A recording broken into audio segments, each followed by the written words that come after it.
வணக்கம். பேச்சுவார்த்தை மூலமாக மறுபடியும் உங்களை சந்திக்கிறதுல ரொம்ப மகிழ்ச்சி. இன்றைய பேச்சுவார்த்தையில் கலந்து கொள்வதற்காக திராவிட முன்னேற்ற கழகத்தின் அப்பாவு அவர்களும், பாரதிய ஜனதா கட்சியின் எஸ்ஆர் சேகர் அவர்களும், மார்க்சிஸ்ட் கம்யூனிஸ்ட் கட்சியின் கனகராஜ் அவர்களும் நம்மோட இணைஞ்சிருக்கிறாங்க. வணக்கம். வர ஜூன் 3ஆம் தேதி திமுக தலைவர் கருணாநிதிக்கு 94வது பிறந்த நாள். அன்னைக்கு அவரோட 60 வருட சட்டமன்ற சேவையை பாராட்டி சென்னையில் விழா எடுக்க போகிறாங்க. அகில இந்திய அளவில் எதிர்க்கட்சி தலைவர்கள் பலரையும் அழைக்க இருக்கிறதாகவும், பாரதிய ஜனதா கட்சி, அதிமுக 2 கட்சிகளை மட்டும் அழைக்க போகிறது இல்லை இன்னும் திமுக நாடாளுமன்ற உறுப்பினர் RS பாரதி சொல்கிறாரு. இதுக்கு டாக்டர் தமிழிசை சவுந்தரராஜன் திமுகவிடம் அரசியல் நாகரிகம் இல்லை அப்படின்னு இதற்கு ஒரு விமர்சனமாக குறிப்பிட்டிருக்கிறாங்க. இந்த விழாவை திமுக அரசியலுக்கு பயன்படுத்துதா, அல்லது அரசியல் தலைவர் பிறந்தநாள் விழாவில் அரசியல் இருக்கத்தானே செய்யும், அதை தப்புன்னு சொல்ல முடியுமா அப்படின்னு பல கேள்விகள் வருது. இருந்தாலும் பேச்சுவார்த்தையை நம்ம முதல்ல எஸ்ஆர் சேகர்கிட்டேருந்தே தொடங்கலாம். திரு சேகர், தமிழ்நாட்டில் அரசியல் நாகரிகம் வளர்ந்ததுன்னு நாங்கள் நினச்சோம், ஆனால் அது தவறு அப்படின்னு சொல்கிறாங்க. இதை சுட்டிக்காட்டி டாக்டர் தமிழிசை 2 கேள்விகள். எப்போவுமே தமிழ்நாட்டில் அரசியல் நாகரிகம் இல்லைன்னு ஒரு உணர்வு வருது அந்த ஸ்டேட்மெண்ட்டை பார்க்கும்போது. அப்படி இல்லாத நிலையிலேருந்து சமீப காலத்தில் வளர்ந்து வந்த மாதிரியும், அதுவும் அப்படி ஒரு வளர்ந்து வந்துட்டு இருக்கிற மாதிரி தோன்றிய உணர்வும் தப்பு அப்படின்னு அவங்க இப்போ சொல்கிறாங்களா அப்படிங்கிற கிளாரிஃபிகேஷன் உங்ககிட்டேருந்து வேணும்.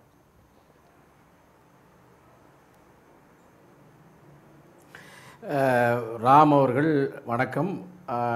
இந்த நிகழ்ச்சியில் முதலாக கலந்து கொள்வதில் சந்தோஷப்படுகிறேன். கொஞ்சம் எக்கோ அடிக்குது, அதை கவனிக்க சொல்லுங்கள்.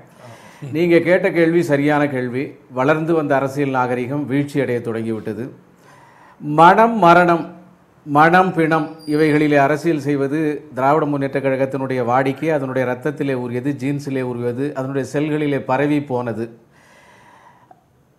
2004 அப்போது அமைச்சராக இருந்த முரசொலி மாறன் அவர்களுடைய மரணத்திற்கு இரங்கல் தெரிவிக்கின்ற கூட்டத்திலே புதிதாக கூட்டணி ஏற்பாடு பண்ணுவதற்காகவே அந்த கூட்டத்தை கூட்டி அதில் பாரதிய ஜனதா கட்சியை தனிமைப்படுத்தி அரசியல் செய்த வரலாறு உண்டு.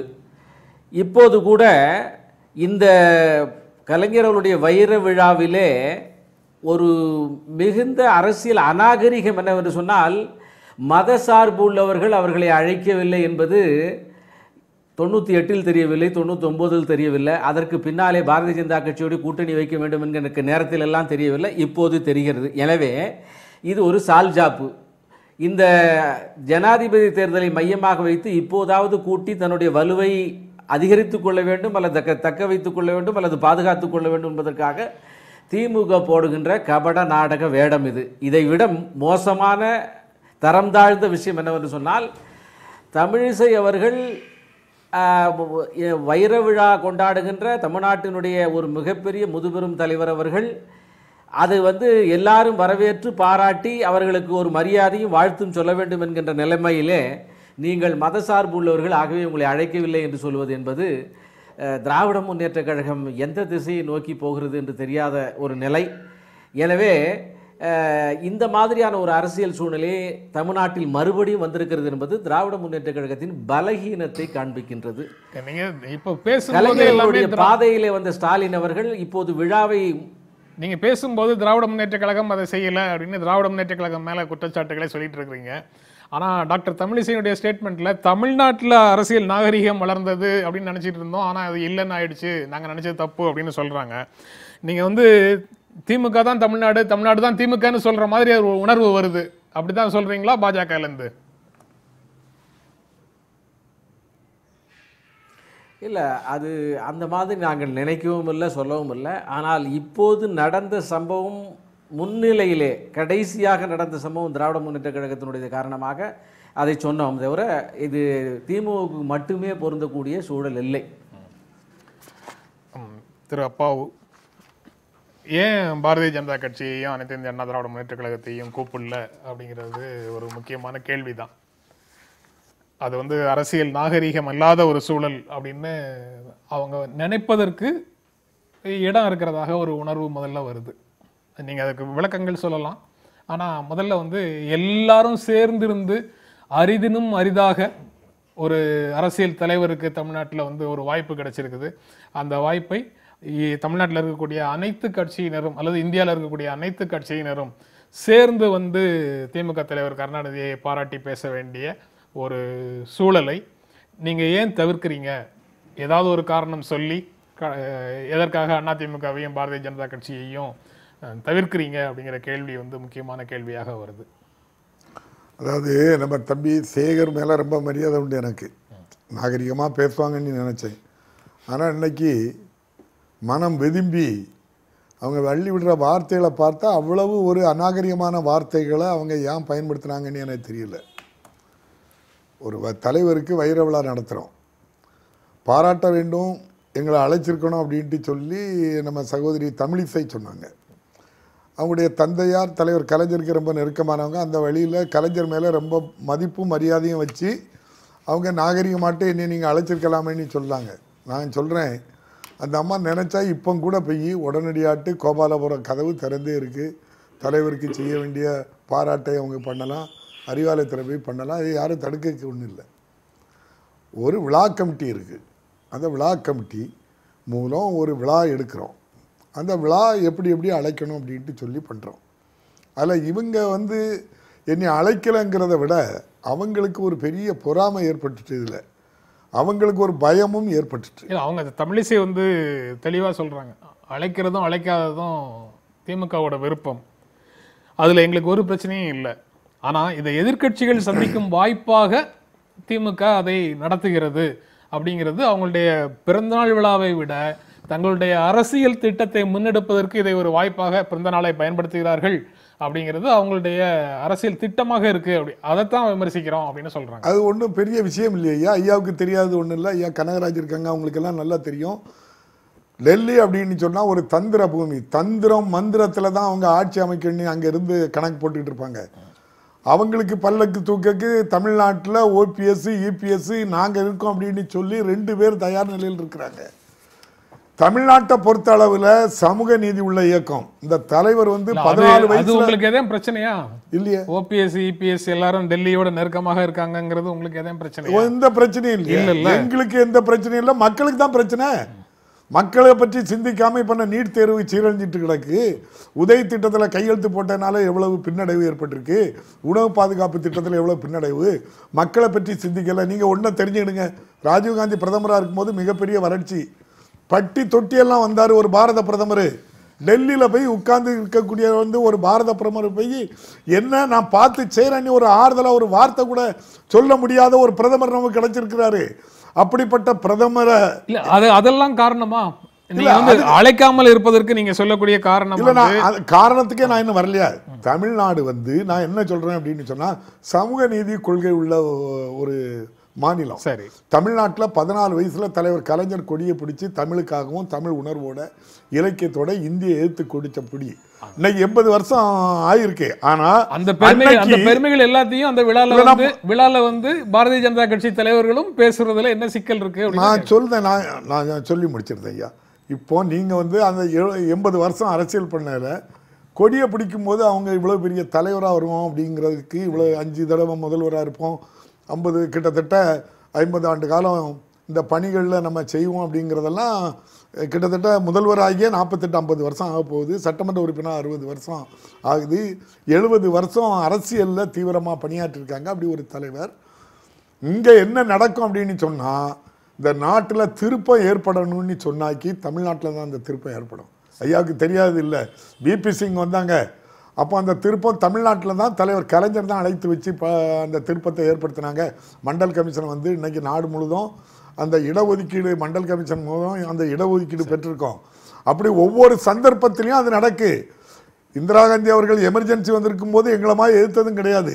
அதே அம்மையார் இந்திரா காந்தி வலுவான உலகத் தலைவர்களில் ஒரு பெரிய தலைவரே வந்து நான் நடந்துகிட்ட முறை தவறு அப்படின்னு சொல்லி பகிரங்கமாக மன்னிப்பு கேட்க வைத்து நேருவின் மகளே வருக நிலையான ஆட்சி தருகன்னு கூட்டி கொண்டு வச்சு ஒரு திருப்பு முறையை ஏற்படுத்ததும் திராவிட முன்னேற்ற கழகம் தான்.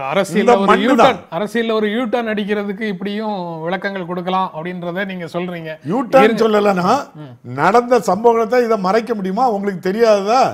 நாங்கள் இப்படி பண்ணணும் அப்படின்னா நீங்கள் அடுத்த வார்த்தை சொல்கிறீங்களா, இப்படி தான் நீங்கள் பண்ணினீங்க அப்படின்ட்டு சொல்லுவீங்களா? அதனால் எமர்ஜென்சி இருக்கும்போது இந்தியாவில் உள்ள தலைவர்களுக்கெல்லாம் பாதுகாப்பு கொடுத்தது தலைவர் கலைஞர். பேசிட்டு கனகராஜ்டையும் பேசிட்டு அதனால கனகராஜ்டையும் பேசிட்டு வரேன். இந்த பூமி வந்து தமிழ்நாடு வந்து சமூக நீதிக்குள்ள இது. இந்த இடத்துல வந்து அவங்க செய்யக்கூடிய மொழி மதத்துக்கு செய்யக்கூடிய அவங்க இப்போ விரோதமாக பண்ணிட்டு இருக்கிறாங்க. அடிப்படையில் ஒரு கேள்வி இருக்குது. நீங்க இது போன்ற விஷயங்களை இப்போதுதான் முன்வைக்கிறீங்க. இதற்கு முன்னால திராவிட முன்னேற்ற கழகத்தினுடைய தலைவருடைய குடும்ப விழாக்கள்ல எதுவும் நீங்க இந்த மாதிரி கருத்துக்களை சொன்னதில்லை. குடும்ப விழாக்கள்ல எல்லா கட்சிகளையும் நீங்க கூப்பிட்டுருக்கீங்க. கட்சி வந்து அவருடைய சட்டமன்ற வைர விழா சேவையை, சட்டமன்ற சேவையை பாராட்டி ஒரு விழா நடத்தும் போது நீங்க இது போன்ற ஒரு காரணத்தை முன் வச்சு மதவாத கட்சிகளையும் அதோடு இணைந்திருக்கக்கூடிய கட்சிகளையும் அழைக்க மாட்டோம் அப்படின்னு சொல்றீங்க. இது ஒரு அரசியல் நிலைப்பாடு. இது ஒரு அரசியல் நிலைப்பாடு, நான் அதை மறுக்கல. அந்த அரசியல் நிலைப்பாட்டில் நியாயம் இருக்கலாம் அப்படின்னு, நியாயம் இருக்குன்னு நம்பக்கூடியவர்களும் நிறைய பேர் இருக்கிறாங்க. அதுக்கு ஒரு கோட்பாட்டின் பார்வையிலேயே அதை ஏற்கக்கூடியவர்கள் இருக்கிறாங்க. ஆனா அந்த நிலைப்பாடை தொடர்ந்து நீங்க கடைபிடிப்பீங்களாங்கிற கேள்வியும், இதற்கு முன்னால இதே மாதிரி பாத்தீங்களாங்கிறதும் ஒரு கேள்வியாக வருது. நம்ம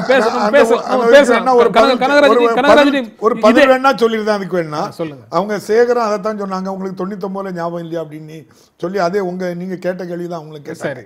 அப்போ தமிழிசையும் அதே தான் சொல்றாங்க. 13 மாசத்துல வாஜ்பாய் அரச அம்மையார் ஜெயலலிதா ஆட்சியில் இருக்கும்போது அந்த அம்மா இருக்கும்போது திராவிட முன்னேற்ற கழகத்தை ஆட்சியை கலைங்க அப்படின்னு சொல்லி ப்ரெஷர் கொடுத்து அது சம்மதிக்கலன்னொடனே ஆட்சியை கவிழ்த்து போட்டாங்க.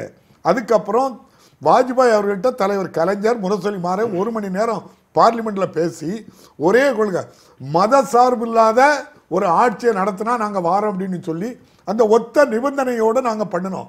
இன்னைக்கு நடக்குது, அது நடக்காது. அந்த ஆட்சி காலத்துல என்னைக்காவது அதுல அந்த ஆட்சி காலத்துல நீங்க சொல்ற மதச்சார்பின்மைக்கு விரோதமாக இந்தியால எதுவும் நடக்கல. இந்தியாவில நடந்திருக்கோம், தமிழ்நாட்டுல நடக்கல. நடக்க விடல நாங்க. எங்களால நீங்க வந்து நீங்க வாஜ்பாய் எதுக்கு உத்தரவாதம் வாங்கணும்? தமிழ்நாட்டுல நாங்க கலைஞர் தானே முதலமைச்சர், கருணாநிதி தானே முதலமைச்சர் இருக்காரு. அவரை மீறி தமிழ்நாட்டுல மத்திய அரசோட உத்தரவாதம் நம்ம பேசலாம். கனகராஜ், நீங்க இந்த பிரச்சனையை எப்படி பார்க்கறீங்க?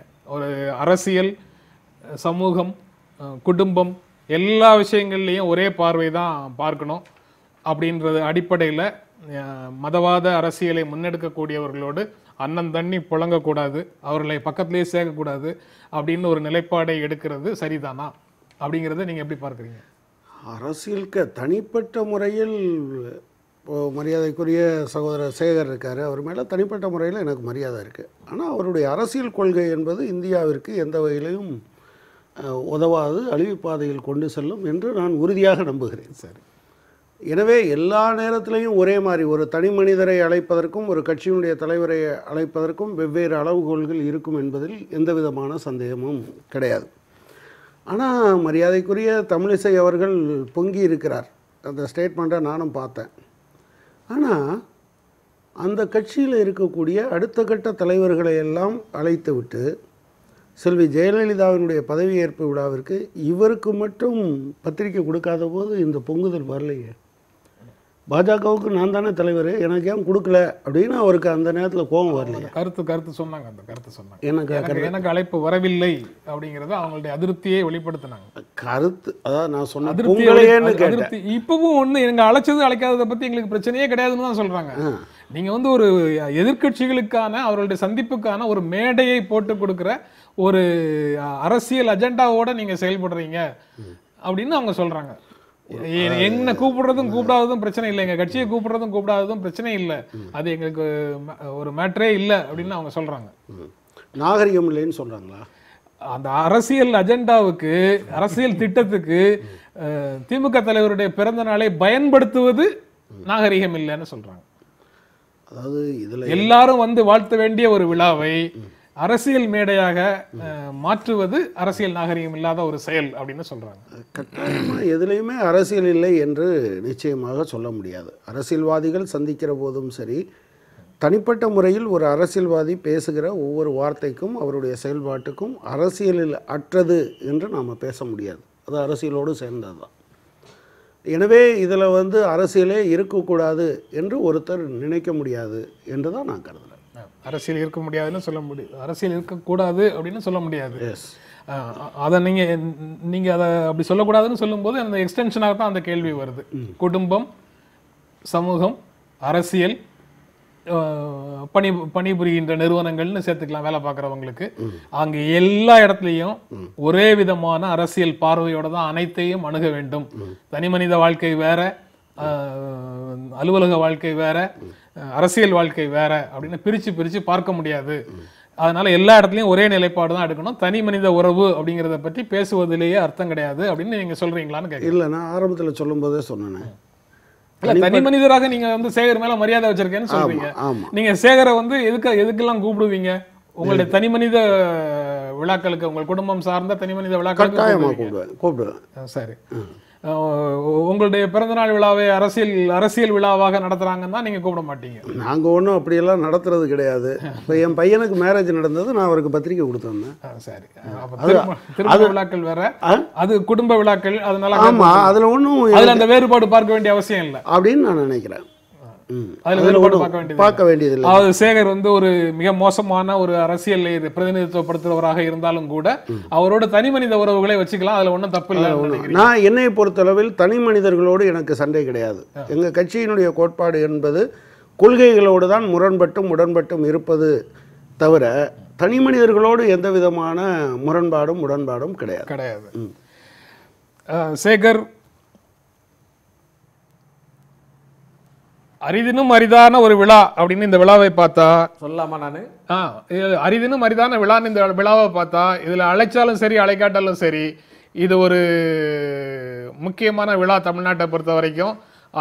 அதனால இது தொடர்பாக எனக்கு வேறு கருத்துக்கள், அரசியல் ரீதியாக வேறு கருத்துக்கள் இருந்தாலும், எங்களை அழைக்காததற்காக வேறு கருத்துக்கள் இருந்தாலும் அதை பற்றி இப்போது பேச விரும்பவில்லை அப்படின்னு சொல்லி கலைஞரை வாழ்த்திட்டு ஒதுங்கிறது தானே ஒரு நாகரீகமாக இருக்க முடியும். ரகசிய அரசியல் திட்டம் வச்சிருக்கிறாங்க அப்படின்னு சொல்லி ஒரு குற்றச்சாட்டை இந்த நேரத்தில் சொல்றது அவசியம் தானா?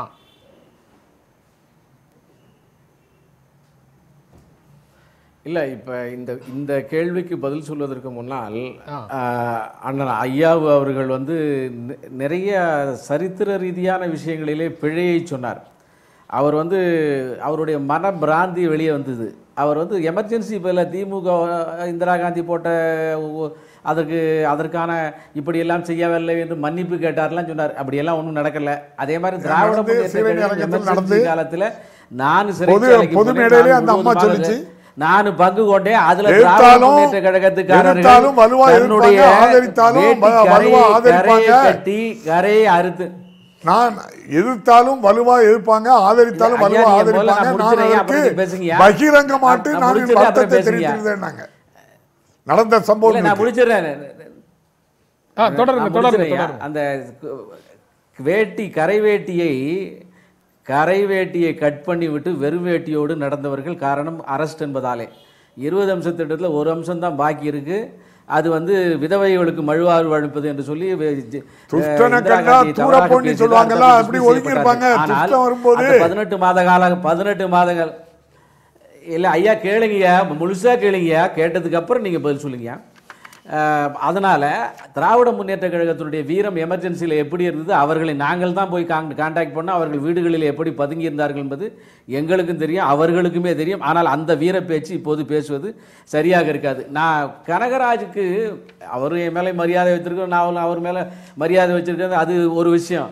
ஆனாலும் கூட அரசியல் நாகரிகத்துக்கு ஒரு புதிய வியாக்கியானம் இடதுசாரிகள் இப்போது சொல்லுகிறார்கள் என்று சொன்னால் அது புதிய கூட்டணிக்கு துண்டு விரிப்பதற்காக, இடம் போடுவதற்காக ஏற்பட்ட காலத்தின் கட்டாயத்தின் காரணமாக இப்போது அவருடைய எக்ஸிஸ்டன்ஸையே இப்போது அதற்கே ஒரு கேள்விக்குறியும் அதற்கே ஒரு மிகப்பெரிய டேஞ்சரும் வந்துவிட்ட காரணத்தினாலே திராவிட முன்னேற்ற கழகத்துக்கு துணை போவதற்காக அந்த கூட்டத்திலே எங்களை எப்படி விட்டுவிடப் போகிறார் என்ற பயத்தினாலே சாதாரணமான நாகரிகத்தை எல்லாம் ஒதுக்கி வைத்துவிட்டு புதிய வியாக்கியானம் இப்போது சொல்லியிருக்கிறார். இப்போது ஒரு ஒரு ஒரு தமிழகத்துக்கு பொதுவான ஒரு அரசியல் தலைவருக்கு எடுக்கின்ற விழாவிலே ஒரு தலைவர் வந்து பாராட்ட வேண்டும் என்று வருகின்ற போது அதற்கு தனியாக ஒரு அஜெண்டா போட்டு நீங்கள் வேண்டுமானால் வரலாம், இப்போது எங்களுடைய அறிவாலயத்தில் வரலாம் என்று பொத்தாம் பொதுவாக நாகரிகமற்ற ஒரு விஷயத்தை அப்பாவு பேசுவது என்பது அந்த கட்சியினுடைய எண்ணக்கிடைக்கு வெளிப்படுத்துகிறது. அந்த வகையில் இப்போது திராவிட முன்னேற்ற கழகம் வேறு ஒரு அஜெண்டாவிலே இந்த கூட்டத்தை கூட்டி இருக்கிறது.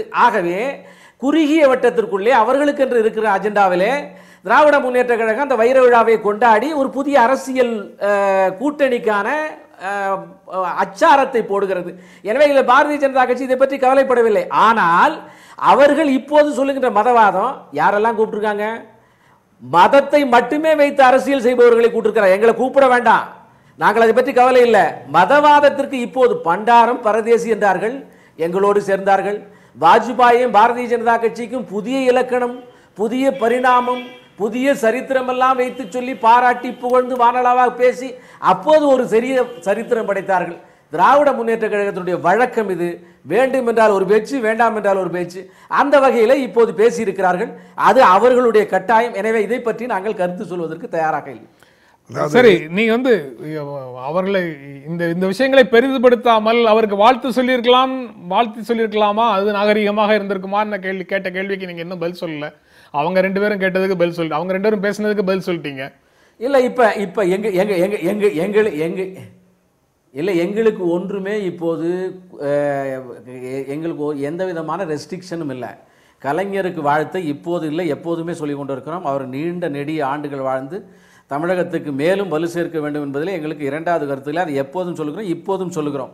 எனவே நாங்கள் அங்கே போக வேண்டிய என்பது அவசியம் இல்லை. ஆனாலும் கூட எப்படியாக ஒரு கூட்டத்தை கூட்ட வேண்டும் என்பவர்கள் அவர்கள் வர வேண்டாம் என்று சொல்லவில்லை.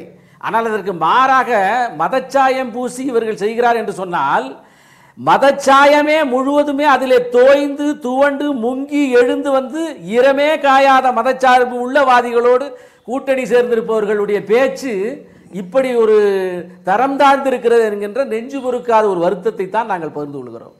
அதாவது உங்களுக்கு ஒரு பயம் ஏற்பட்டுட்டு, ஒரு அச்சம் ஏற்பட்டுட்டுங்கிறது தான் இதுல இருந்து எங்களுக்கு புரிதல். ஏன்னா இந்தியாவில்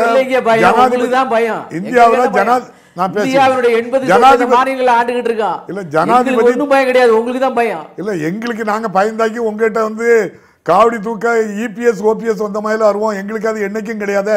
நாங்க சுயமரியாதை உள்ள ஆளு, எதை பற்றியும் கவலைப்பட வேண்டிய அவசியம் கிடையாது. உங்களோட லாவணி பேச மாட்டேன் ஐயா அவர்களே. நீங்க இருந்த போதெல்லாம் காவடி தூக்கினீங்களா நான் சொல்ல மாட்டேன். நான் இப்போ நீங்க உங்களுக்கு ஒரு பயம் அச்சம் ஏற்பட்டுட்டு பார்லிமெண்ட் தேர்தல் வருது. அதுக்கு முன்னால இந்தியாவில் உள்ள அனைத்து கட்சிகளும் ஒன்றாக இணைந்து இந்த விழாவுக்கு வந்துருவாங்களோ, வந்து நமக்கு விரோதமாட்டு எதுவும் நடவடிக்கை பண்ணிடுவாங்களோ அப்படிங்கிற ஒரு அச்சம் இருக்கு உங்களுக்கு.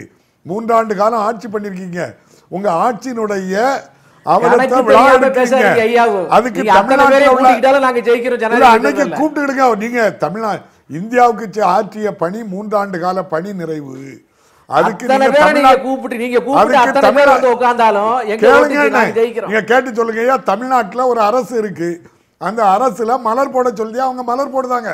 அவங்க நீங்க சொன்னதெல்லாம் செய்வாங்க. தோப்பு கரணம் போடணும்னா போடுவாங்க, குட்டி கரணம் அடிக்க சொன்னாலும் அடிப்பாங்க. அவ்வளவு ஊழல். இன்னைக்கு போன கொடநாட்டில் நீங்க அன்னைக்கு போய் வருமான வரித்துறை சோதனைக்கு அனுப்பியாச்சு. ராம்மோகன் ராவ் வீட்டுக்கு அனுப்பிட்டீங்க, விஜயபாஸ்கர் வீட்டுக்கு அனுப்பிட்டீங்க. நீங்க அனுப்பி பேரந்தான் பேசுறீங்க. நீங்களும் இருக்கிறதுல பங்கு தான் கேட்குறீங்களே தவிர, இது ஊர்ல சொல்றாங்க எல்லாரும். நீங்க நடவடிக்கை எடுத்தா மக்கள் பார்த்துட்டு இருக்காங்க. யாரு மேல நீங்க நடவடிக்கை அந்த அடிப்படையில் உங்களுக்கு ஒரு பயம் ஏற்பட்டுட்டு எல்லாரும் ஒன்றாக இணைந்து நமக்கு விரோதமா பண்ணுவாங்களோ அப்படின்னு நினைக்கிறீங்க. அதிமுக ஆட்சியில இருக்கவங்க நமக்கு பல்லக்கு தூக்குற மாதிரி இந்தியாவில எல்லாரும் தூக்குவாங்கன்னு நீங்க நினைக்கிறீங்க.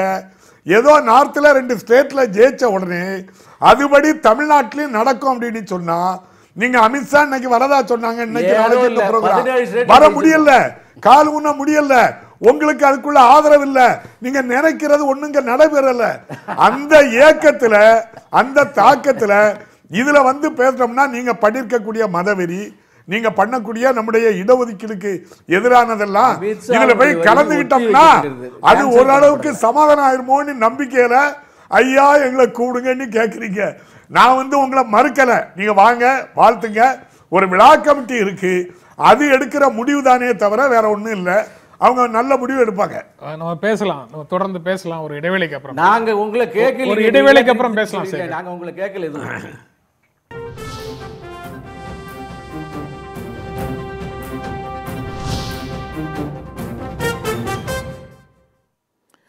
எஸ்ஆர் சேகர் பேசும்போது சொன்னார், நீங்கள் வந்து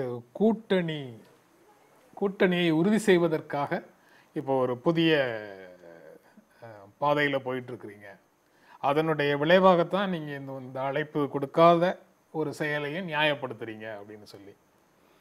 இல்லை, அவருக்கு நான் சொல்ல விரும்புகிறேன், ஒரு சேருவதும் சேராமல் இருப்பதும், எந்த ஒரு ஒரு விழாவில் சேருவதும் சேராமல் இருப்பதும் கூட, அதாவது அரசியல் பேசாமல் இருக்க மாட்டாங்கன்னு நான் சொன்னேன். ஆனால் அதெல்லாம் தேர்தலை சம்பந்தப்பட்டது என்பது அவங்களுடைய இயல்பான தன்மையாக இருக்கிறது. அதுலேருந்து தான் அவர் இந்த விஷயத்த சொல்கிறார். அப்படி நிறையா விஷயத்த போகிற போக்கில் சொன்னார். எமர்ஜென்சியில் அவர் உள்ளே போயிருக்காரு, ஜெயிலில் இருந்திருக்காரு. அதில் பெருமைப்பட்டு கொள்வதற்கும் அவருக்கு இருக்கிறது.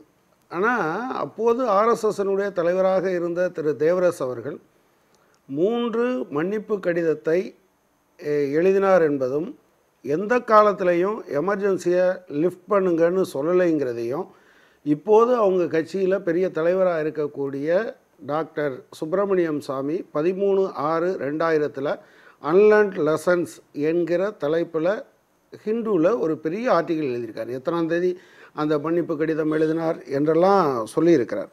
நான் அதாவது நாகரிகம் பற்றியெல்லாம் பேசுகிற போது, அநாகரிகமாக நடக்கிற போது ஒரு கோபம் வரும். இப்போ உங்களுக்கே என்ன கோபம் வந்திருக்கணும்? உங்கள் கட்சியினுடைய தலைவர் மரியாதைக்குரிய தமிழிசை அவர்கள் வேண்டாம், அவங்களுக்கு நான் இன்விடேஷன் கொடுக்க மாட்டேன், ரொம்ப நாகரிகமாக பெரியாரை செருப்பால் அடிப்பேன்னு சொல்கிற திரு ஹெச் ராஜா, அப்புறம் திரு பொன் ராதாகிருஷ்ணன், திரு இல கணேசன், இவர்களுக்கெல்லாம் இன்விடேஷன் கொடுக்கும்போது நீங்கள் அதுக்குள்ளே என்ன பாலிடிக்ஸ் இருக்குது? அதை கட்டாயமாக விமர்சித்திருக்க. அதாவது நீங்கள் கூட சொன்னீங்க தன்னுடைய அதிருப்தியை தமிழிசை தெரிவித்தார் என்று. என்னுடைய கேள்வி என்னென்னா, அவர் தான் அவமதிக்கப்பட்டவர். அந்த அவமதிக்கப்பட்டது சம்பந்தமாக அந்த கட்சியினுடைய இதர தலைவர்களுக்கு கோபம் வந்திருக்கணுமா இல்லையா? நீங்கள் தெரியாமல் விட்டு போச்சுன்னா பிரச்சனை இல்லை. ஆனால் கொடுக்க மாட்டோம், கொடுக்கவில்லை என்று வந்த பிறகு இவர் வருத்தப்படுகிறார். அவர்கள் எல்லோரும் சந்தோஷமாக போய் உட்காருகிறார். இது என்ன நாகரிகம்? ஒரு கட்சிக்குள்ளேயே இருக்கக்கூடிய நாகரிகமா? அதில் இவங்க தமிழிசைக்கு கோபம் வந்ததா? வரலையே, அது செலக்டிவாக தானே வருது. கட்சி சேகர், நீங்கள் குறிப்பாக ஏதாவது பதில் சொல்ல விரும்புகிறீங்களா அதுக்கு? இல்லை, நான் வந்து கனகராஜ் அவர்களுடைய வாதத்தில் எப்போதுமே ஏற்றுக்கொண்ட தலைப்பை திசை திருப்பி வேறு ஒரு பாணியிலே கொண்டு சென்று தன்னுடைய பலகீனங்களை எல்லாம் மறைக்கின்ற ஒரு ஒப்பற்ற நிபுணர் அவர். ஏனென்றால் இந்த அரசியல் நாகரிகத்துக்கு புதிய வியாக்கியானம் சொல்கிறீர்களே என்று சொன்னபோது, அந்த வியாக்கியானம் புதிய வியாக்கியானம் தான், அது உண்மையான வியாக்கியானத்துக்கு சம்பந்தம் இல்லை என்று சொல்வதற்கு அவருக்கு மானசீகமான அல்லது ஒரு நீதி நெறி தழுவாத ஒரு நிலைமையிலே அதுக்கு ஒரு பலம் இல்லை. ஆகவே தங்களுடைய கூட்டணியை வலுப்படுத்த முடியாமல் இடம் கிடைக்காமல் போய்விடுமோ என்கிற ஆகத்தில் தேவரசு எடுக்கிறார். முழுக்க 18 மாத காலங்களிலே சிறைக்கு போனது போக மீதி அண்டர் கிரவுண்டில் கடுமையாக வேலை செய்தவன் என்ற முறையில் தேவரசு அவர்கள் எந்த கடிதமும் எழுதவில்லை. இவர் சொல்லுகின்ற அந்த சுப்பிரமணிய சாமியின் குற்றச்சாட்டுக்களை எல்லாம் நான் ஏற்பதற்கு தயாராக இல்லை. ஒன்று, அன்றைக்கு வலதுசாரிகள் முழுவதுமாக இந்திரா காந்தி ஆதரித்தார்கள். இடதுசாரிகள் அனந்தன் நம்பியாரோடு நூற்றுக்கணக்கான மேடையிலே பேசியவன் நான் கல்லூரி மாணவனாக இருந்தபோது. எனவே இடதுசாரிகளும் ஆர்எஸ்எஸும் அன்றைக்கு இருந்த பாரதிய ஜனசங்கமும் இதற்கு கடுமையாக களத்திலே இறங்கி போராடியது. இவர் சொல்லுகின்ற கூற்றை நான் ஏற்றுக்கொள்வதற்கு தயாராக இல்லை. மாறாக பல்வேறு விதமான விஷயங்கள் நடக்கிறது. குறுக்கீட்டுக்கு மன்னிக்கணும் சேகர். வலதுசாரிகள் இந்திரா காந்தியை ஆதரித்தார்கள். நீங்க பாரதிய ஜனசங், ஆர்எஸ்எஸ், இடதுசாரிகள் எல்லாரும் சேர்ந்து எமர்ஜென்சியை எதிர்த்தோம் அப்படின்னு சொல்றீங்களே, அதுல எனக்கு கொஞ்சம் விளக்கம் வேணும். எதிர்த்தார்கள் வலதுசாரி கம்யூனிஸ்ட் கட்சி இந்திரா காந்தியோடு இருந்தது. இந்திய கம்யூனிஸ்ட் கட்சி இந்திரா காந்தியோடு இருந்தது சொல்றீங்க. வலதுசாரி கம்யூனிஸ்ட் கட்சி சொல்றேன். இந்திய கம்யூனிஸ்ட் கட்சி இவ்வளவு ஆமா, நாங்கள் குறிப்பிடுகின்ற, ஏன்னா கம்யூனிஸ்டுகள் தங்களை வலது, அதாவது இந்திய கம்யூனிஸ்ட் கட்சி வலதுசாரி கம்யூனிஸ்ட் கட்சி என்பதை, வலதுசாரியை தன்னுடைய அந்த ஒரு நாமகரணத்தில் கூட ஏற்றுக்கொள்வதற்கு தயாராக இல்லை என்பது இப்போதுதான் எனக்கு புரிகிறது. இருந்தாலும் கூட அதே மாதிரி கேரளாவிலே பெண்களை இழிவுபடுத்தி, குறிப்பாக தாழ்த்தப்பட்ட பெண்களை இழிவுபடுத்தி பேசிய அவருடைய மந்திரி, அவரை அவருடைய மந்திரி சபையிலிருந்து அவர்களை வெளியேற்றுவதற்கு தயாராக இல்லை. அவரை ஆதரிக்கிறார், அவருடைய கட்சி அவரை ஆதரிக்கிறது. இன்னொரு நாள் அதை பத்தி பேசலாம். ஏன் கேட்டா இன்னொரு நாள் அதை பத்தி பேசலாம். நான் என்ன சொல்றேன், இல்ல நான் என்ன சொல்ல வரேன், இல்ல ராம்ஜி, ஒரே ஒரு விஷயம், நான் அதை பேசுவதற்கு தயாராக இல்லை.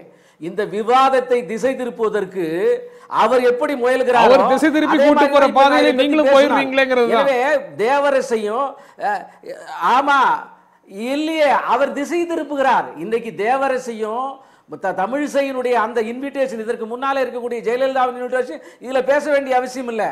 இது தமிழ்நாட்டினுடைய அரசியலுக்கு நாகரிகமான விஷயமா இல்லை. திராவிட முன்னேற்ற கழகம் ஒரு ஸ்டாண்ட் எடுத்துருச்சு, அதை செய்கிறது, அது அவருடைய தொழில், அவருடைய ஜீன்ஸ்ல இருக்கிறது, தொடர்ந்து காலங்காலமாக அதைத்தான் செய்திருக்கிறார்கள். இடதுசாரிகளுக்கு இன்றைக்கு கூட்டணி தேவை, நிராதவராக இருக்கிறார்கள். அவர்கள் தோன்றிய மேற்கு வங்காளத்திலே இப்போது 3வது இடத்துக்கு வந்து விட்டார், டெபாசிட் இழந்து விட்டார்கள். காலத்தின் கட்டாயம், ஏற்றுக்கொள்ளுகிறோம், அதுதான் இன்றைய நியாயம். அவர்களுக்கு போய் சேர்ந்து கொள்ளட்டும். அதற்கு ஏன் பாரதிய ஜனதா கட்சி வம்புக்கு இழுக்க வேண்டும்? இல்லை, ஒரு விஷயம் நான் இப்போதும் உங்கள்கிட்ட சொல்கிறேன். திரு தேவராஜ் எமர்ஜென்சியை எதிர்த்து ஒரு வார்த்தை கூட பேசவில்லை என்பதில் நான் உறுதியாக சொல்கிறேன். நீங்கள் அதை மறுதளித்தால் அதை நான் ஏற்றுக்கொள்கிறேன். நான் அதுக்கு நான் வருத்தம் தெரிவிக்க தயாராக இருக்கிறேன். சரித்திரத்திலே வெளிப்படையாக இறங்கி எமர்ஜென்சி வேலை இல்ல அவர் ஆதரிக்கிறோம் என்று எழுதிய கடிதம், எத்தனாம் தேதி கடிதம் என்று திரு சுப்பிரமணிய சாமி சொல்லி இருக்கிறார். நான் அறிந்த வரையிலும் கூட திரு தேவராஜ் அதை எதிர்க்கலை. எங்களை வெளியே அனுப்புங்க, எப்படி சாவர்கர் இந்திய பிரிட்டிஷ்காரங்களோட நீங்கள் எங்களை வெளியே அனுப்புனா உங்களுக்கு சேவகம் செய்வோன்னு பிரிட்டிஷ்காரர்கிட்ட சொன்னாங்களோ, அதே மாதிரி இந்திரா காந்திக்கு நாங்கள் 20 அம்ச திட்டத்தை எல்லாம் நாங்கள் ப்ராபகேட் பண்ணுவோன்னு தான் சொன்னார். எங்களுக்கு நான் நிச்சயமா உங்கள்கிட்ட உறுதியா சொல்ல விரும்புறேன், இது கூட்டணின்னு உங்கள்கிட்ட யார் சொன்னாங்களா? ஒரு கற்பனையை வளர்த்து கொண்டு பிழராக பேசுகின்ற, சரித்திரத்தை பிழராக பேசுகின்ற கனகராஜ், உங்கள் மீது மிகப்பெரிய மரியாதை வைத்திருக்கிறேன். உங்களுடைய இயக்கத்தினுடைய கொள்கைகளை சொல்வதற்கு உங்களுக்கு முழு உரிமை இருக்கிறது. ஆனால் சரித்திரத்தை தயவு செய்து பிழராக பேசாதீர்கள். இன்று இந்தியாவினுடைய ஒரு ஒப்பற்ற தேசியவாதி, ஒப்பற்ற ஒரு சுதந்திர போராட்ட வீரன் சாவர்கர் மீது ஒரு அபாண்டமான ஒரு பழியையும்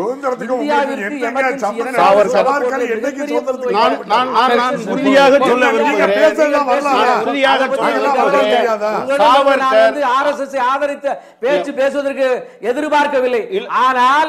ஆனால் இந்த இந்திரா காந்தியின் எமர்ஜென்சி வேரோடும் வேரடி மண்ணோடும் எதிர்த்து முழுவதுமாக வேலை செய்து சிறைச்சாலையை நிரப்பிய இயக்கம் RSS, அதன் மீது பழி போடுவது என்பது உங்களுக்கு கொள்கை ரீதியாக நான் இயக்கம் முழுவதையும் சொல்லவில்லை. திரு தேவராஜ் அவர்கள் என்ன எழுதினார் என்று சொன்ன, திரு சாவர்கர் முதலில் கைது செய்யப்படுகிற வரை அவர் இருந்ததற்கும் அதற்கு பின்பாக அந்தமான் சிறையில் போட்ட பிறகு அவர் 6 கடிதங்கள் எழுதியிருக்கிறார். 6 மன்னிப்பு கடிதம். உலகத்தினுடைய எந்த வரலாற்றிலும் இல்லாத அளவிற்கு அப்படி ஒருவருக்கு வீர என்கிற முன்னோட்டு கொடுத்து கொண்டாடுகிற ஒரே இயக்கம் நீங்க தான். நான் சொல்றேன், அந்த 6 மன்னிப்பு கடிதம் அன்றி வேறு என்ன என்று நீங்க 25 ஆண்டு காலங்கள் கொஞ்சம் ஒரு நிமிஷம் நான் அப்பாவோட பேசிட்டு திரும்ப வரேன். எந்த கம்யூனிஸ்ட் கட்சிக்காரங்க இருந்தீங்க? திராவிட முன்னேற்ற கழக இந்தியாவுடைய திராவிட முன்னேற்ற கழக தலைவர் கருணாநிதி எல்லா தலைவர்களோடும் நல்ல உறவை வைத்திருந்தார். அவருக்கு 60 ஆண்டு கால சட்டமன்ற சேவைக்கான பாராட்டு விழால எல்லாரும் வாழ்த்து தெரிவிப்பது தான் நியாயம். அதனால நீங்க அரசியலுக்கு அப்பாற்பட்டு அந்த விழாவை நடத்துகிறோம் என்பதை மெய்ப்பிக்க நீங்க அதிமுகவையும் பாரதிய ஜனதா கட்சியையும் அழைக்க வேண்டும் அப்படின்னு சொல்லி அவங்க சொல்றாங்க. தமிழிசை சொல்றாங்க. நல்ல முடிவு. அந்த அம்மா சொல்றதை நம்ம ஏத்துக்கிடுவோம். நாங்க தமிழ்நாட்டுல அனைத்து கட்சிகளும் கூட்டம் கூட்டி விவசாயிகள் எவ்வளவு கஷ்டப்படுறாங்கன்னு சொல்லி அது ஒரு அரசியல் ரீதியான கேட்டுடுங்க. இது அவருடைய சட்டமன்ற சேவைக்கு சட்டமன்ற சேவைக்காக என புரிஞ்சிட்டு அப்போ ஒருத்தர் சேவைக்குன்னா எல்லாரையும் கூப்பிடணும். அவரு இவருடைய சேவையை பாராட்டி பேசுறதுக்கு அதுதான் சொல்றேன், எல்லாருக்கும் வாய்ப்பு கொடுங்கன்னு அவங்க கேக்குறாங்க. அதேதான் நான் சொல்றேன். அவரு சேவையை தான் பாராட்டுறோம். அவர் சேவை என்னமோ ஏற்க நீங்க எல்லாம் சேர்ந்து எல்லாம் முடிவெடுத்து தமிழிசை வந்து விவசாயிகள் கஷ்டப்பட்டு டெல்லியில இருந்தாங்களே அவங்களுக்காக ஒரு போராட்டம் நடத்தினமே இங்க தமிழ்நாட்டில் இருக்கக்கூடிய பாரதிய ஜனதா அதிமுகவும் அன்னைக்கு இந்த அனைத்து ஆதரவு கொடுங்கன்னு ஒரு வார்த்தை சொன்னாங்க. இந்த அனைத்து அப்ப அவங்களுக்கு அது இந்த அனைத்து பிரச்சனைகளையும் உள்ளடக்கித்தான் இந்த அனைத்து பிரச்சனைகளையும் உள்ளடக்கித்தான் அவருடைய வைர விழா நடக்குதுன்னு பொருளா இல்ல. இதுக்கே வராதவங்க எங்களை பாராட்டுக்கு வருவாங்கங்கிறது விழா கமிட்டி தான் முடிவெடுக்கணும். அது நானும் தளபதி அவர்களோ ஒரு தனிப்பட்ட ஆள் இல்ல. அது ஒரு அமைப்பு பண்றாங்க. அது சொல்றோம். நம்ம சகோதரர்கள் சொல்றாங்க நம்முடைய சுதந்திர போராட்டத்தை பற்றி பாரதிய ஜனதா கட்சிக்கு புதுசா ஞான உதயம் வந்து இதே ஜனசங்கம் RSS காஞ்சிய கொன்னவங்க வீட்டோட வச்சு காமராஜரை தீ கொளுத்துறவங்க உங்களுக்கு இந்த நாட்டு தலைவர்களை பற்றி நாட்டை பற்றி பேசக்கு புதுசா ஞான உதயம் ஹைச் ராஜாவுக்கு உங்களுக்கு வந்திருக்கு. தேச துரோகம் தேச துரோகம் இந்த நாட்டுல ஒரு தலைவரோட 60 ஆண்டு சட்டமன்ற அனுபவம் பத்தி பேசும்போது அவரை பாராட்டுறதோட அந்த விழா முடிஞ்சு போகுமா? ஒருத்தர் வந்து ஐயா கொஞ்சம் நிறுத்துங்க ஐயா. ஒரு தலைவரோட 60 வருட சட்டமன்ற அனுபவத்தை பத்தி பேசும்போது அவரை பாராட்டுறதோட அந்த விழா முடிஞ்சிருமா? அன்றைக்கு இருந்த சட்டமன்ற மரபுகள் எப்படி காப்பாற்றப்பட்டன, இன்றைக்கு உண்டான சட்டமன்ற மரபுகளோடு அதை எப்படி ஒப்பிட முடியும், இந்த எந்தெந்த சூழல்ல என்னென்ன விஷயங்கள் மாறிட்டு வந்தது எல்லாத்தையும் அசை போடுவதற்கான ஒரு வாய்ப்பாக இந்த விழாவை பார்க்க முடியாதா? நீங்க வந்து பேசுறவங்க என்ன பேசிட்டு போனாலும் அதை ஒட்டி அடுத்தாப்புல ஊடகங்கள்லையும் வீதிகள்லையும் பேசக்கூடியவர்கள் இதை எல்லாத்தையும் சேர்த்து பார்க்க மாட்டாங்களா? இப்போ அந்த மாதிரியான வாய்ப்பை வந்து முற்றிலுமாக தள்ளிட்டு கிட்டத்தட்ட குடியரசுத் தலைவர் தேர்தலுக்கான ஒரு முஸ்தீபு ஆரம்பகட்ட பணி அல்லது வேறு விதமான ஒரு எதிரணி ஒன்றை கட்டமைப்பதற்கு ஒரு முயற்சி அப்படின்னு இதெல்லாம் வேறொரு திசையை நோக்கி போவதற்கு இந்த விழா காரணமாக போயிடுமா? இல்லை, அதாவது அவர் கூட்டணின்னு சொல்றது மாதிரி இருப்பதற்கான வாய்ப்பு எதுவும் இல்லை என்பதை பல முறை தெளிவுபடுத்தி இருக்கிறோம். சரி, நான் அதை பத்தி கேட்கவே இல்லை உங்ககிட்ட. பிறகு இல்ல அவர் சொல்லிக்கிட்டே இருக்காரு இது நான் எக்ஸிஸ்டன்ஸு, அவங்களுக்கு வந்து கூட்டணி வேணும். உங்க மாதிரி திறமை எனக்கு இல்லை. இட்டாநகரில் இருக்கிற அத்தனை காங்கிரஸ் கவுன்சிலரையும் நீங்கள் பிஜேபியாக மாற்றிட முடியும். 6 மாதத்துக்கு முன்னால் வர நீங்கள் மணிப்பூரில் இருந்த காங்கிரஸ்காரரை திடீர்னு அவர் வந்து அதுக்கு முன்னாலெல்லாம் அவங்க மோசம்னு சொல்லிவிட்டு 6 மாதத்துக்கு பின்னால் நீங்கள் முதலமைச்சர் ஆகிக்கிற முடியும். உங்களை மாதிரியான திறமை எங்களுக்கு கிடையாது. வரலாறு நெடுகிலும் சகுனிகள் தான் தீர்மானிக்கிறார்கள். சகுனிகள் தீர்மானிக்கிற போதெல்லாம் நீங்கள் வந்து பாண்டவர்களுக்கு 6 ஊர் 6 வீடு 6 அங்குலம் நிலம் கூட இல்லாமல் போகும். ஆனாலும் கூட நீங்கள் வந்து பாண்டவர்கள் தான் வெற்றி பெறுவார்கள் என்பதை தான் சரித்திரம் பார்த்திருக்கிறது, இதிகாசங்கள் சொல்லி இருக்கிறது. சரித்திரமும் கூட இறுதியாக சரித்திரமும் கூட எதை சொல்லுகிறது என்றால், இதிகாசம் மட்டும் இல்லை, சரித்திரம் கூட இறுதியாக எத்தனை முறை தோற்கடித்தாலும் திரும்பவும் நியாயமும் உண்மையும் மட்டும்தான் வெல்லும் என்பதை சொல்லி இருக்கிறது. எனவே நீங்கள் இந்த அந்த ஒரு எல்லலோடு உங்களுக்கு எக்ஸிஸ்டன்ஸ் இல்லை. ஏன் நாங்கள் தான் எக்ஸிஸ்டன்ஸே இல்லாத ஆள், ஒரு ஓட்டு கூட இல்லாத ஆள். உங்கள் தலைவர் ஒருத்தர் எழுதுன மாதிரி டெல்லியில் 51 ஓட்டு தான் வாங்கினவங்க நாங்கள். இப்படி பொய் சொன்னாலும் கூட நாங்கள் அங்கே போகிறத பற்றி உங்களுக்கு என்ன? நாங்கள் வந்து ஒரு நான் எக்ஸிஸ்டன்ஸ் ஒரு கட்சிங்கிற முறை தான் நீங்கள் வந்து பேசுகிறீங்க. உங்களுக்கு ஏன் இதை பார்த்து இவ்வளோ கோபம் வரணும்? இதை பார்த்து இப்படி பதட்டத்தோடு இது ஒரு பெரிய இதாக இருக்கணும்னு நீங்கள் ஏன் சொல்லணும்? நாங்கள் சொல்லிட்டோம் இது கூட்டணி அல்ல என்று சொன்ன பிறகு கூட ஏன் அதன் மீது நீங்கள் கவலைப்படணும்? நீங்கள் இவ்வளோ விளக்கமாக சொன்னதுக்கப்புறம் அவர்கிட்ட பதில் கேட்காம அடுத்த கேள்விக்கு போக முடியாது. சேகர், இதுக்கு கனகராஜ் பேசுனதுக்கு என்ன பதில் சொல்ல விரும்புகிறீங்க? நான் வந்து ஒரே லைனில் தான் சொல்கிறேன். நான் வந்து கனகராஜனுடைய பேச்சை பற்றி ரொம்ப சந்தோஷப்படுகிறேன். காரணம் வந்து கடைசியாக கம்யூனிஸ்டுகள் வந்து மதம் நம்புகின்ற இதிகாசங்களை தங்களுடைய நிகழ்ச்சிக்கு உதாரணமாக, தங்களுடைய எக்ஸிஸ்டன்ஸுக்கு உதாரணமாக சோசியலிசம் எப்படி எல்லாம் சித்தரிக்கப்பட்டிருக்குதுன்னு புக்கே எழுதியிருக்கிறாரு. கம்பன் கண்ட சோசியலிசம்னு புக்கே எழுதியிருக்கிறாரு. இதிகாசத்துக்கு அவர்களுக்கு தொடர்பு இல்லை அப்படின்னு நீங்க சொல்றத வந்து ஏற்கவே முடியாது. இல்ல இல்ல அதைத்தான் நானும் சொல்லுகிறேன். ஜீவானந்தத்துக்கு பிறகு இந்த இடைப்பட்ட காலத்திலே பாரதிய ஜனதா கட்சியின் வளர்ச்சி வந்த பிறகு இதிகாசங்களுக்கு வந்து அந்நியப்பட்டு போனார்கள் இவர்கள். இப்போதுதான் மறுபடியும் இதிகாசங்களுக்கு வர ஆரம்பித்திருக்கிறார்கள். ஆகவே அதை சொன்னேன். அண்ணன் அப்பாவுக்கு நான் பதில் சொல்ல வேண்டிய அவசியம் இல்லை. அண்ணன் அப்பாவுக்கு காந்தி கொலையில் நான் பதில் சொல்ல வேண்டிய அவசியம் இல்லை. ஏன்னா காந்தி கொலையில் ஆர்எஸ்எஸ்க்கு சம்பந்தம் இல்லை என்று பல கோர்ட்டுகள் நிரூபித்த பிறகு இப்போது கோர்ட்டை கோர்ட்டினுடைய ஜட்ஜ்மெண்டை அவமதிப்பதாக அவருடைய செயல் இருக்கிறது. மாறா அது மட்டுமல்ல, பிரிட்டிஷ்காரன் காலத்தில் பிரிட்டிஷ்காரனை இருங்கள், நீங்கள் போனால் இந்த நாடு சுதந்திரம் அடைந்த நாடு எங்களால் ஆள முடியாது, எங்களுக்கு சுபிட்சம் கிடைக்காது என்று பேசியது திராவிட கழகம். அப்படி பிரிட்டிஷ்காரனுக்கு சாமரம் வீசிய உண்மையான அவருடைய லாங்குவேஜில் சொன்னா தேச துரோகிகள் அவர்கள். அப்படி நான் சொல்வதற்கு தயாராக இல்லை. இருந்தாலும் கூட அப்படிப்பட்ட வார்த்தைகளை அப்பாவு உபயோகப்படுத்தினால் அவருக்கு அதே வார்த்தை வந்து சேரும் என்பதற்காக இதை நான் சொல்ல நேரிட்டது. எனவே இப்போது இருக்கக்கூடிய சூழ்நிலையில கருணாநிதியினுடைய வீட்டு அந்த வைர விழாவிற்கு இன்விடேஷனுக்காக நாங்கள் காத்திருக்கவில்லை. நாங்கள் காத்திருப்பது போல அப்பாவு பேசுவது அநாகரிகமாக தான் நான் சொல்லுவேன். சரி, நீங்க காத்திருக்கவில்லை. அது அவருடைய பொது வாழ்வு தொடர்பான ஒரு விஷயம்தான். வீட்டு விழாவும் இல்லை, கட்சியில விழாக்குழு போட்டிருக்கோம், அவங்க முடிவு செய்வாங்கன்னு அப்பாவு சொல்றாரு. அந்த விழாக்குழு ஏன் முதல்லயே வந்து உங்களுக்கு கொடுக்க வேண்டாம்னு முடிவு செய்தாங்கிறதுல தான் ஏதோ அரசியல் இருக்குது. அதை தான் நீங்க சுட்டி காட்டுறீங்க. ஆமா, அரசியல் இருக்குது, நாங்க அதனால தான் அனுப்பலன்னு அவரும் சொல்றாரு. நியாயமும் உண்மையும் வெல்லும்னு கனகராஜ் சொன்ன மாதிரி தான். ஆனா நியாயம் எல்லாருக்கும் பொதுவான நியாயம்னு எதுவும் இல்லை. புலியின் நியாயம் வேற, புள்ளிமானோட நியாயம் வேற. ஒரு வார்த்தை, இப்போ அவங்க சொன்னாங்க நாங்கள் திராவிட இயக்கம் வந்து சுதந்திரம் வேண்டான்னு சொல்லணும், ஒத்துக்கிட்டுதான். அன்னைக்கு வந்து நாங்கள் தெருவில் நடக்க முடியாது, காஃபி கடையில் போய் உங்களை மாதிரி உட்காந்து சாப்பிட முடியாது, பள்ளிக்கூடத்தில் போய் சமமாக உட்கார முடியாது. 100 வருஷத்து கரெக்டாக 1914 தமிழ்நாட்டில் மதராஸ் பிரசிடென்சியில் 100 பேர் பட்டதாரி அப்படின்னு சொன்னால் 8 பேர் தான் நான் பிராமின் இருந்தாங்க. அதனால் நாங்கள் உங்கள்கிட்ட அடிமையாக இருக்க வேண்டிய அவசியம் இல்லை, அவங்ககிட்ட சுதந்திரத்தை வாங்கிட்டு உங்கள்கிட்ட எதுக்கு நாங்கள் அடிமையாக இருக்கணுங்கிறது தான் சொன்னாங்களே தவிர சுதந்திரம் வேண்டாங்கிறது இல்லை அதனுடைய பொருள். எங்களை அடிமைப்படுத்தி வச்சிருக்கீங்களே, நீங்க தான் வச்சிருக்கீங்க, ஆரியர்கள் வச்சிருக்கீங்க அப்படிங்கிறதா. அன்னைக்கு சுதந்திரம் கிடைக்கும் போது 47ல் 4 விதமா வந்து அன்னைக்கு பாகிஸ்தான் தனியா கேட்டாங்க, இந்தி பேசக்கூடிய ஹிந்துஸ்தான் தனியா கேட்டாங்க, வெஸ்ட் பெங்கால ஒட்டி இருக்கக்கூடிய காலிஸ்தான் தனியா கேட்டாங்க, திராவிடஸ்தான் நம்ம தனியா கேட்டோம். அன்னைக்கு ஜின்னா மட்டும்தான் வெற்றி பெற்று போனாரு. இவங்க ஹிந்துஸ்தான்ல இருந்துகிட்டு திராவிடஸ்தானுக்கும் காலிஸ்தான் எல்லா இடமும் இந்துத்துவம் கொண்டு வரணும்னு நினைக்கிறாங்க. இந்துஸ்தான் தான் இந்தியான்னு நினைக்காங்க.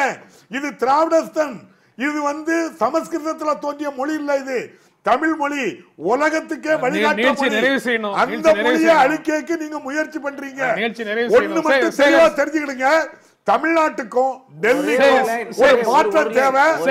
இந்த தமிழ் மண்ணில தலைவர் கலைஞருடைய 60வது வைர விழாவில் அது நடக்கும். சேகர், இது தொடர்பாக நீங்க இதை சொல்லணுமா? அரசியல் விடுதலை, பொருளாதார விடுதலை, சமூக விடுதலை அப்படிங்கிறதுக்கு இடையில இருக்கக்கூடிய வேறுபாடு வகுப்பெடுப்பதற்கான நேரம் இல்ல. நிகழ்ச்சி நிறைவு செய்யக்கூடிய இடத்துல இருக்கிறோம். ஒரே ஒரு லைன். நான் அப்பாவுக்கு அதிகமா பேச வேண்டியது இல்லை. ஏன்னா அவர்கள் சமூக நீதி பெயரிலே அவர் குடும்ப நீதியை நடத்தி கொண்டிருப்பவர்கள். அது ஆரிய இந்திரா காந்தியினுடைய காலடியிலே விழுந்து தங்களை அடிமையாக்கி கொண்டவர்கள். அது மட்டுமே என்னுடைய பதில். நெருக்கடி நிலையை இந்தியாவிலே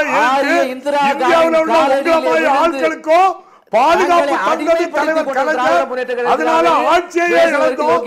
எதை பற்றியும் கவலைப்பட மாட்டோம், யாருக்கும் பயப்பட மாட்டோம். அதான் திராவிட கரவேட்டிய கிழிச்சு போட்டுட்டு திமுக நீங்க சொன்னதுக்கு புலிகளின் நியாயம், மான்களின் நியாயம் சொன்னீங்க. ஆதிக்கத்தினுடைய நியாயத்துக்கும் கொலையை கூட நியாயப்படுத்துவாங்க. அது நியாயமா? அதுக்கு நியாயம்னு நீங்கள் அதுக்கு ஒரு பேர் வேணால் வச்சுக்கலாம். நீங்கள் சமம் என்பது தான், சமத்துவம் என்பது தான் எல்லாத்துக்குமான நியாயமே தவிர அடித்து திங்கிறது ஒருத்தரோட நியாயம், அடிபடுறது ஒருத்தரோட நியாயம்னு சொல்கிறது நிச்சயமாக நியாயம் இல்லை. அது நியாயம் இல்லை. இது இந்த அரசியல் நாகரீகம் பற்றி கனகராஜனுடைய பேச்சை நான் வழிமொழிகிறேன். அது வந்து அது வந்து எம்எம் மணியினுடைய வார்த்தையில் என்ன இருந்ததுங்கிறது மட்டும் கனகராஜ் இல்ல நீங்க அந்த வீடியோவை பாருங்க. நீங்க திரும்ப திரும்ப கேக்குறீங்க எம்எம் மணி அங்க இருக்க ஜேர்னலிஸ்ட் என்ன பண்ணாங்க? ஜேர்னலிஸ்ட் ஒரு நிமிஷங்க அவர் அந்த வார்த்தையை தமிழ் பெண்களை பற்றி, தாழ்த்தப்பட்ட பெண்களை பற்றி இந்த வார்த்தைகளை பயன்படுத்தினார் என்று நீங்கள் நிரூபித்தால் அது ரிப்போர்ட்டர்ல ஃபுல்லா வந்திருக்கு. நான் உங்களிடம் பகிரங்கமாக மன்னிப்பு கேட்க தயார். இல்லை என்றால் இதுகாரும் அதை வைத்து அரசியல் நடத்தியவர்கள் மன்னிப்பு கேட்க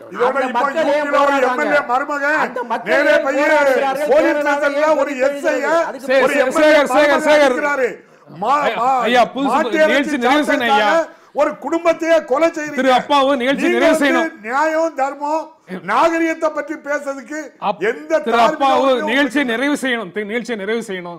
இங்க வந்து நெறிப்படுத்துபவரை மீறி பேசுபவர்களை வெளியில கொண்டு போய் விடுவதற்கு வெள்ளுடை வேந்தர்கள் யாரும் இல்ல. வெளியில இருந்து வேற யாரையாவது லெட்டர் கொடுத்து கூப்பிடவும் முடியாது. நீங்களே நமக்குள்ள கட்டுப்பாடோட தான் அதை நடத்தி ஆகணும். இந்த அமர்வுல கலந்து கொண்டு, இந்த பேச்சுவார்த்தையில கலந்து கொண்டு உங்களுடைய கருத்துக்களை பகிர்ந்து கொண்டதற்கு மூவருக்கும் நன்றி.